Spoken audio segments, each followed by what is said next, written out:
bit about Miriam and the things that I think that God has, revealed to me, and so I'm excited to reveal it to you. For those of you guys who don't know me, I'll just give you a rundown, and of course, it's going to include that I love cupcakes. So we're all sisters, cousins, and all of that stuff, so I just want you to know who I am so that we can continue in our relationship here. So one, I love cupcakes. If you have any extra in your bag, just go ahead and leave them at the altar. I am Belizean. I am a cancer survivor. I love Jesus. I'm the coaching director here at the Underground Network. Coaching bar, plug. I love people. I'm married 13, 14, 15 years, something like that. I have 2 kids, and so I get to share about Miriam, the baby girl of the bunch, right? The littlest one in this amazing crew of courageous women, and her lack of age, her lack of work experience, her lack of ministry experience, and just her cultural status did not hinder her from participating in the story of God. She was woven in and played an integral part in the mission to save a nation, her people, and her very own life. So when I was researching about Miriam, I read that she was young, that she could have been between 8, 9, 10, 11, 12, somewhere in between there. And I started to think about what I was like. Do you remember what you were like? Do you remember what you were like when you were 12, what you looked like, what you liked to eat, your friends, the music you used to play? Do you remember what you were like when you were 12? And you... So that's me at the age of 12. And I know I was fly. You don't have to deny it. My bangs, guys, it was a work of art. I would try to get my bangs to meet my eyelashes because that was very important, to have your bangs in your face. And then I had the slilted, the bangs that went and then went to the side.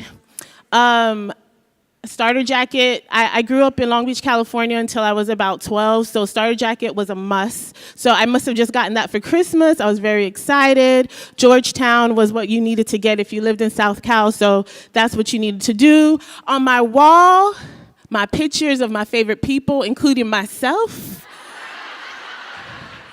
Mary J. Blige. I mean, Real Love was what was banging on the radio at that point. That's High Five. That's TLC. TLC was, do you guys remember when they used to sell singles? Like CD singles. Sam Goody. There was a store called Sam Goody, and you could buy a single of a CD. Just one. That's all the money I had. But that was the first thing I ever bought, was a TLC single. I mean, I don't know about you and what you think of when you think about being 12, but I was shy. And I was very aware of my surroundings, AKA I was nosy. But I was shy. We'll just call it that. I was introverted, yet still fly. You guys noticed the bangs, of course. Music was everything to me. I loved Boyz II Men, End of the Road. When I was 12, Whitney Houston, I Will Always Love You was reigning on billboards.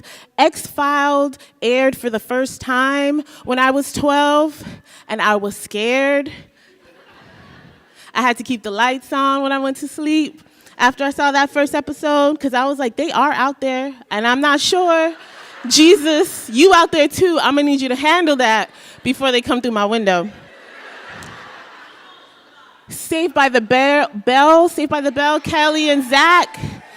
It ended when I was 12, and I was sad, guys. And Jurassic Park was released when I was 12. And in full disclosure, I fell asleep halfway through Jurassic Park because I didn't get it, and I was sleepy, and so I went to sleep. Like I said before, I was Belizean, and when I was 12, I lived in Long Beach, California. And so I was this mixture of Belizean, American, rice and beans eating, chili cheese fries, craving, loving music, watching TV all the time, girl with awesome bangs. And my family was big, and it was amazing.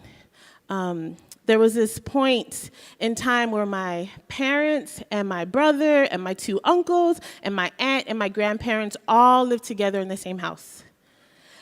And there was a lot of food, there was a lot of laughter, a lot of good conversations, and you know those conversations I'm talking about, the 4 adults only conversations that were juicy, that you could not participate in because you were supposed to be quiet, and that was fine because I was shy, AKA nosy. So I was fine with that. I didn't have to participate because I wanted to see and I wanted to hear everything. And I remember seeing the beauty of my Belizean family who thrived in a land that was not their own. And they stayed true to their culture and their beliefs and values in God. I remember hearing my grandmother pray early in the morning and my grandfather singing hymns every single moment of the day. I mean, he was going to sing from the rising of the sun to the setting of the same, and I was there for all of it. I remember my bus ride home from school during the Rodney King riots, waiting at school, wondering were my parents going to come pick me up, and then getting on the bus and seeing the devastation that racism had on my neighborhood.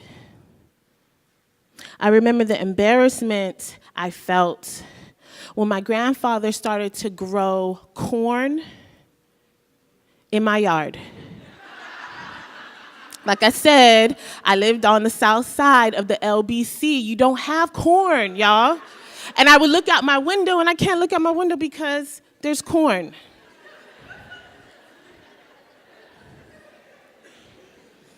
I remember the moment that I realized what gangs were and why I couldn't wear the color red or blue to school ever.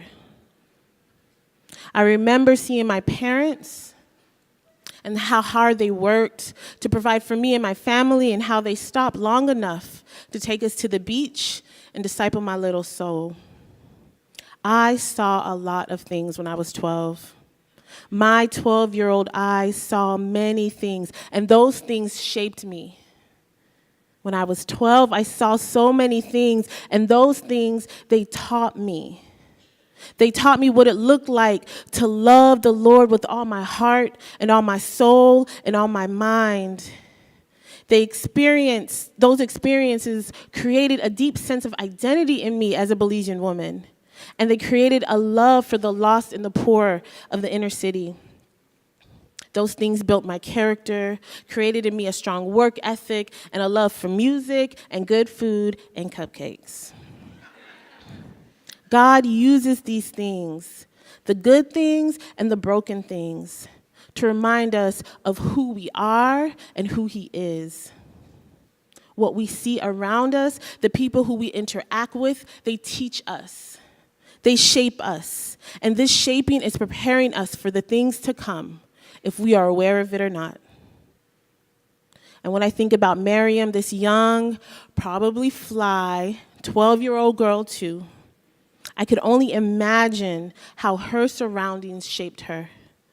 Miriam saw hate, a hate that was driven by a Pharaoh who feared the Israelite people.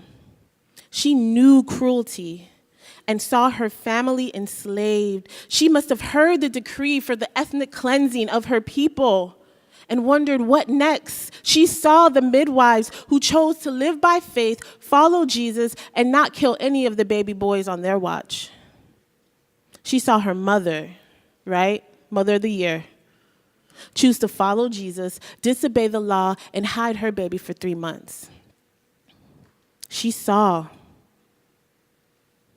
that faith in God would set you free from fear and give you boldness to live a life in gracious defiance in the world that is dark. Miriam stayed woke. She watched everyday women live like superheroes. She sat, she watched, she learned, and she was able to realize what it looked like to be strong and live audaciously and be a woman after God's own heart. And I think we are like Miriam too. We are being taught by the women around us. The community of women who are woven into our stories, they are teaching us. They are teaching us what endurance looks like when they fight cancer. They are schooling us on what forgiveness looks like in the midst of infidelity. They show us how to laugh in the middle of piles of laundry and sing when no one else is looking. These women, they show us how to live, truly live with joy for the sake of the King. The women around us, they are teaching us. They are teaching us how to be bold and strong and full of faith. They are showing us what it looks like to be merciful and humble and gracious. And God, He is molding us into the women He wants us to be through the community of women woven in our life. And we need to stop long enough to see and be taught by them. We need to be discipled by them. We need to see. We need to stop long enough so that we, in turn, can do that for the women around us. Because Jesus is using us, our community, to prepare us, just like He did for Miriam, so that when He continues to call us to say yes, that we are ready to say yes. In Exodus 2, verse 4 and 8, Miriam seems ready to me. It has been about 3 months, and Miriam's mom was now going to send Moses down the river Nile, and Miriam was supposed to follow. Verse 4 says, the sister stood at a distance to see what would happen to him. Then Pharaoh's daughter went down to the Nile to bathe, and her attendants were walking along the riverbank. She saw the basket among the reeds and sent her female slaves to get it. She opened it and saw the baby. He was crying, and she felt sorry for him. "This must be one of the Hebrew babies," she said. Then his sister asked Pharaoh's daughter, "Shall I go and get one of the Hebrew women to nurse the baby for you?" "Yes, go," she answered. And the girl went and got the baby's mother. So I got a lot of questions when I read this, because, and I don't know if you guys got any questions, but where was Miriam going? And how long was she supposed to be following? And her mom just sent her down the river Nile, like the river Nile just sent her? I just said she was mother of the year, but you gonna just send your daughter down, 2 of your kids down the river Nile? You just...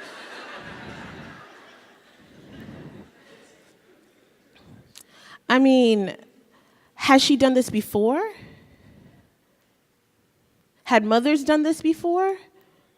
Had Miriam done this before? Like, were there other brothers that we don't know about? I mean, and then you get to the part where Miriam leaves the riverbank to go talk to Pharaoh's daughter? Are you serious? So all those questions start going in my mind. And then I start thinking about the river. And I know I probably should be thinking like the river is a source of life.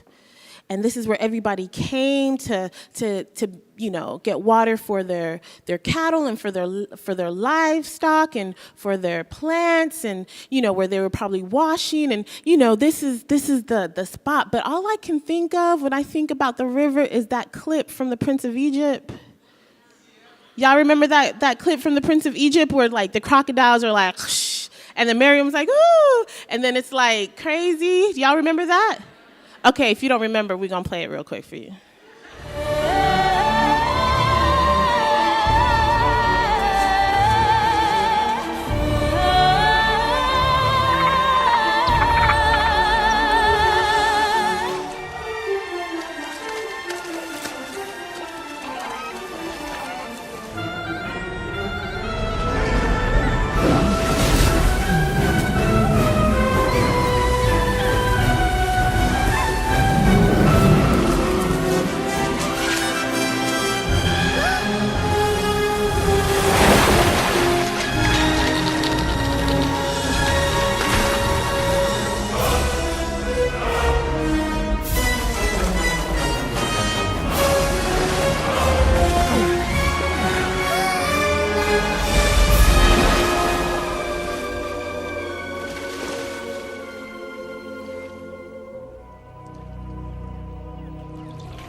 That's what I see, guys. I have all these questions for Miriam. And then I start seeing the Prince of Egypt, and then I start singing, "Deliver Us," and then I start singing the soundtrack, and then I get all confused, and then I'm like, Jesus, come back, what I need to say to the people, then I'm like, deliver us, and it's a mess. But after all my questions subside and the images of the Prince of Egypt kind of evaporate from my brain, I can find my girl Miriam at the riverbank of the Nile. In the shadows is where we find her as she watches her baby brother float away. Here is where she is trekking along a rocky edge of a river with no path, no plan, or no timeline, with only the instructions from her mom to go, and she went. And she went, and she stayed into the shadows until God called her to step out into the river and say something to Pharaoh's daughter. And if I'm honest, I like the shadows. I like doing ministry in the shadows. And it's not because I'm introverted or I'm afraid to fail, but it's where I found myself. Doing work in the background, planning, on boards, doing prayer and intercession where no one sees you. And I didn't mind it. There was a season in my life where I was leading the intercessory team for Crucible, which is our Sunday service. And I loved coming. No one knew me. No one knew my name. But I was in the back. And I would come through early before anybody would come, and I would pray through the rooms, and I would pray for the worship team, and I would see the AV people getting stuff together and people putting our passages on our seat. And then I went to this conference one time, and there was just a lack of diversity, and I remember feeling so broken by it. Like, where are we? Where are the women of color that are missional? Because I know we're out there. And I went to the only woman of color that was doing a seminar, and I just went up to her, and I'm just like, you know, what do you think of the lack of diversity in this conference? And she looked at me, and she's like, you're prophetic. You should say something. And I'm like, you know, thinking like, no, I have a job in the shadows. I know you don't know that, but I have one. I was thinking because you're not in the shadows, you should say something to the people about like getting more people of color to be up in these conferences. And she prayed for me, and I remember weeping, and I went back to the team. Brian and them were there, and I was telling them what happened, and Brian was like, yeah, you should speak. And I was like, I know you know, but I have a job already. It's in the shadows. That's where I'm at. Maybe somebody else. I was thinking like, Brad, what happened to Brad? He could speak. What about Will? Will never speak no more. And Evie, we should get Evie somebody. We can get somebody. Doesn't have to be me because I have a job already. And who's going to take that job if I'm in the shadows? Nobody. I mean, I got a job. And all I could think of was like, was I ready? Because I had allowed the community of women around me to teach me, to challenge me, to pour into me. And I was doing the same for others. And I had waited patiently and allowed the Lord to mold me so that he can call me. So when he did call me to lead the prayer team, I responded yes, like Miriam, to do ministries in the shadows. In the shadows where no one knew my name or even heard my voice, I walked the riverbank. I stayed faithful where there was no path to follow. And it was hard at times, and I wanted to quit many days, but I continued. And like Miriam, I followed the river and had cultivated a life in the quiet of the shadows beside it. But now Jesus was calling me to speak. He was calling me into a new season of ministry to share truth and bring hope and to point people back to him. But before I could speak, before I could do the next thing, he was calling me to leave the shadows of the riverbank. I had to leave what I knew and the comfort and the life that I had led so that I could step into the river of the water of life, where my fears and insecurities could be washed away by the current of his goodness and mercy. He was calling me into the depths of the waters so I would know how deep his love was for me. And I believe he also called Miriam, because before he even said a word, before she even got to meet Pharaoh's daughter, she too had to leave the safety of the riverbank and be immersed in the river.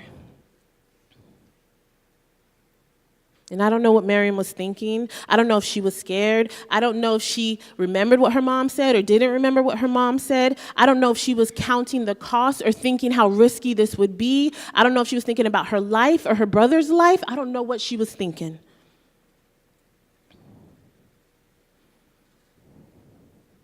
But all I know is that when she stepped out, waded through the waters, and reached Pharaoh's daughter, she was ready. She stepped in even though she had no idea what was next. She followed the voice of the Lord to go even though she knew there would be risk, because somehow she knew that Jesus was in the river. Somehow she knew that Jesus was there.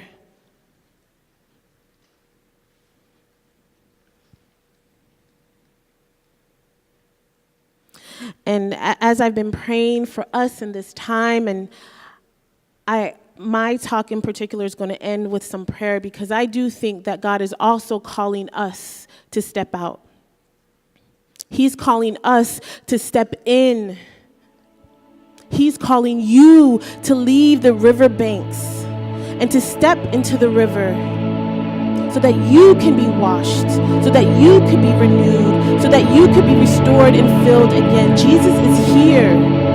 The river of life, he is here. And he's calling you to step into something. And what I'm saying today is that we need to step out.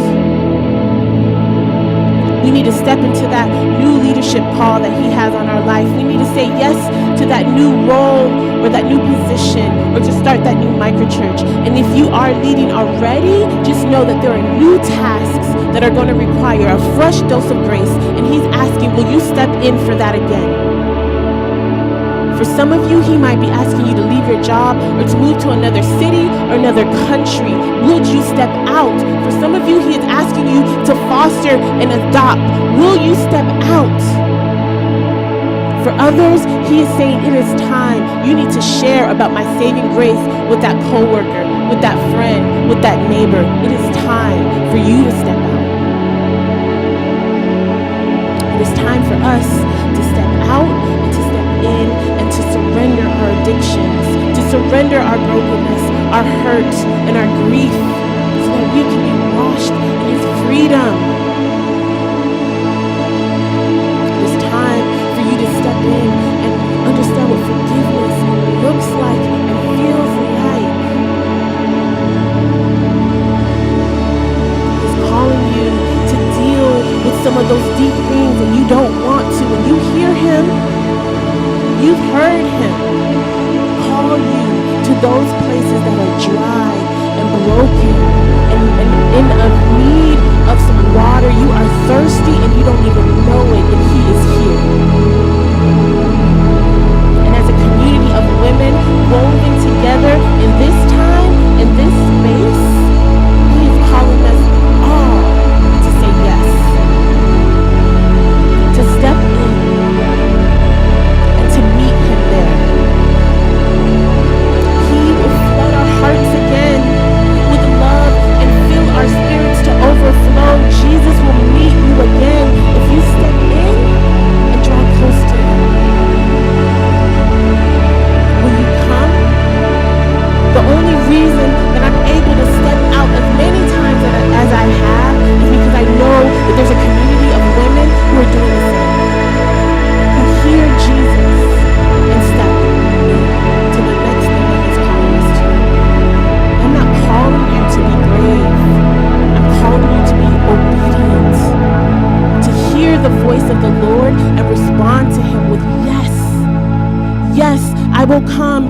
don't even know what the next step is. Yes, I will come, and I don't even know how to swim. Yes, I will come, and I'm not even too sure what you're saying. We can be bold because of all of us. Because we all rush in. We all rush in. He is here, guys, and in a moment, Labria is going to come up and lead us in prayer, and there will be a couple of intercessors in the back that will pray with you and for you if you need it. And I want to encourage you, like we encouraged you guys yesterday, to be free, to be authentically who you are, to engage Jesus in the way that you need to engage him in this time.